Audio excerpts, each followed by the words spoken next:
Welcome to Plus Talk on Plus Life, where we are all about turning positive into a plus. My guest today is joining us from Kenya. That's right, I said it, Kenya, the other side of the planet. She calls herself a stigma warrior, and you just need to look at her Instagram to know that that is true and a whole lot more. She's very accomplished, and I'm so excited to talk to Doreen Moracha. Hi, Doreen. Hi, how are you? I am super starstruck right now. Oh, I'm starstruck at you because, look, you're part of the global health collaboration on HIV. You're a young leader with the International AIDS Society.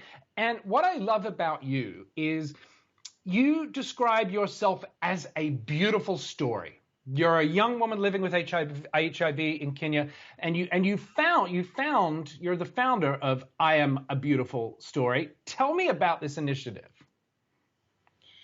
So, I Am a Beautiful Story is a digital initiative that I founded way back in 2015. And I did that because I realized that we have an issue when it comes to normalizing the HIV conversation here in Kenya. And with our HIV prevalence very high, I realized that there has to be something that we are doing wrong in terms of we have treatment, we have very nice health facilities, but still I realized that there was a gap that we were not addressing, and that was the issue of stigma. So I formed I Am a Beautiful Story to normalize the HIV conversation first, and also to address issues of HIV and AIDS stigma, but using my lived experience. So basically what I do is put my face out there and give the virus a face, because it's one of the things that is not done commonly, especially in Kenya, where we know there are people living with HIV, we just don't know who they are. So I always tell people, there are 1.5 million people living with HIV in Kenya, so at least you know one person who is me. So if you're also living with HIV like me, then we are two people who know each other. And I love it that you refer to HIV as your little friend on your social media too. I think that's great. What's the reaction been like, not just in Kenya, but because you've done so well with this, you are sort of now recognized around the world? Yeah. The reaction so far has been amazing, I can say, because I have found that I have a following literally across the world of people who follow me, who follow my story, who relate to my story.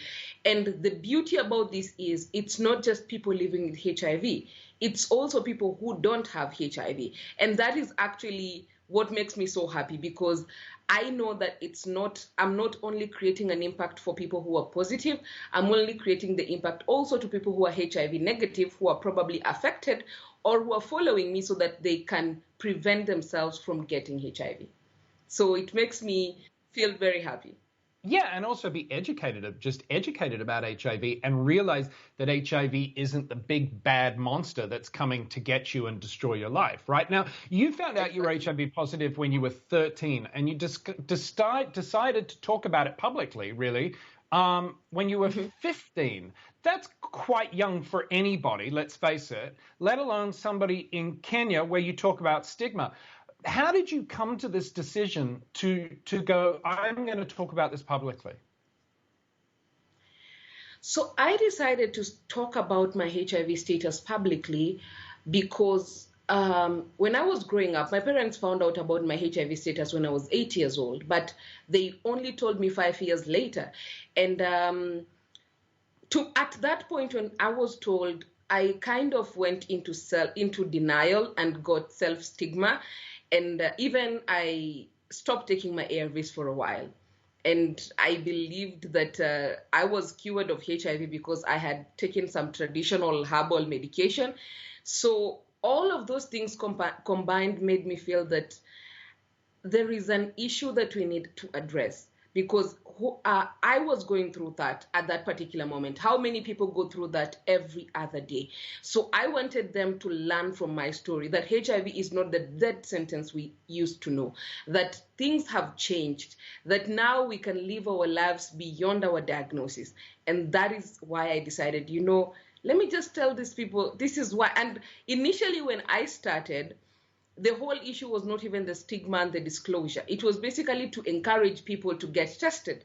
So if they see me, they know that we cannot just test people by looking at their physical appearance, but we need to actually know about if this person is living with HIV or not. So when I first started, even the people who told me, just come out, try and explain to people, it was in a job setting, and they told me, do it so that people can get to know the HIV status. And then later on, I realized that our problems with HIV are not just testing.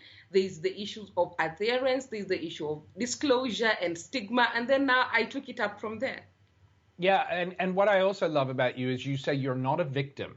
You are a victor. You're only living with a health condition, a small virus that lives in my blood. I'm its host, and it's my guest. It's such a good way to look at it. Now, a big moment happened for you when you were awarded the AYP Community Advocacy Award by the National AIDS Control Council in Kenya. So what is the AYP Community Advocacy Award? It's a lot of words. And what does that mean? And what did that do as far as getting the word out that, it is just your little friend and guest who's living in your blood? So every 2 years, the National AIDS Control Council in Kenya does this very beautiful conference. It's called the Maisha Conference. Maisha in Kenya means life. So this is plus life. So you see the relation. So Maisha in Kenya means life. So the Maisha Conference basically brings together advocates, activists, researchers, policymakers, and basically even implementing partners in Kenya to figure out where we are with HIV, what we need to do, what is working and what is failing. So when this year, I saw the call for application to nominate someone for you can nominate someone or you can actually nominate yourself for the Maisha AYP award.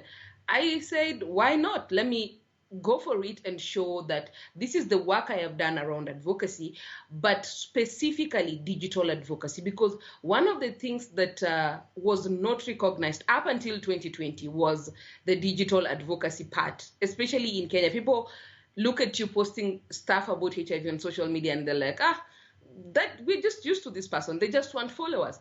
But then last year was the wake-up call that we can actually use social media for good and to advocate the issues around HIV. So when I applied, the National AIDS Control Council said I was one of the highest scoring applicants. And so they awarded me the Advocacy Award for adolescents and young people.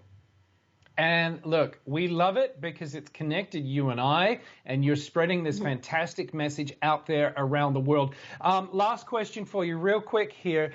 To your family members, your brothers, your sisters, and your family, your POS tribe over here in the United States, what would you like them to know? What do you want young people to know about HIV these days? So I would like to tell them that HIV is not a death sentence. 1.